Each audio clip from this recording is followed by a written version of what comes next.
Guys, ito yung mga bawal sa mga gustong ma-monetize sa Facebook Reels. Meron tayong tinatawag na prohibited formats. Yan yung mga type ng video na hindi pwede sa monetization. Ibig sabihin, hindi mo pagkakakitaan.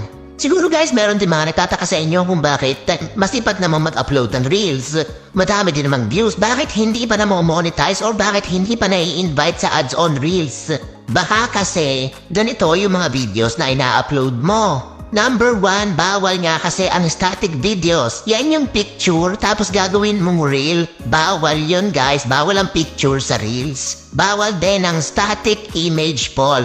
Yan naman yung reel o yung video na nilagyan ng question. Nilalagyan ng question para mag-comment ang mga tao. Kapag kasi madami nagko-comment, tataas din ng views, tataas din ng engagement. Bawal nga yun guys. Paano yung madaming picture? Yung slideshow, pwede ba? Bawal din po ang slideshow. Basta walang picture mga mare, bawal din ang looping videos. Yan naman yung mga videos na maigsi.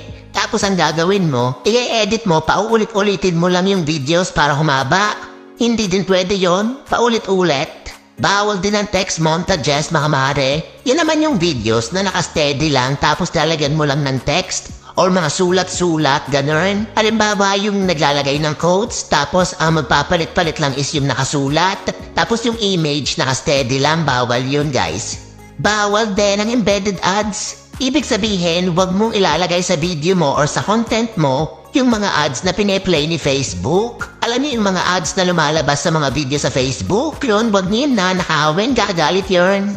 Doon nga kasi kumikita si Facebook sa mga ads kaya bawal natin kunin yun. Pwede naman kayo mag-promote ng gusto nyong i-promote sa inyong content. Basta wag nyo lang kukunin yung ads ni Facebook para maging content nyo.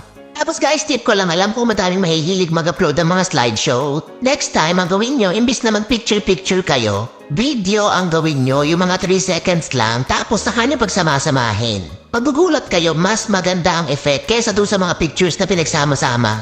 Ganyan yung ginagawa ng mga content creator, kahit ng mga artista ganyan. Tapos guys, huwag masyadong may buyong camera, tsaka kung meron kayong gustong sabihin sa inyong vlog or sa inyong video, kailangan clear yung boses nyo, clear yung sinasabi nyo.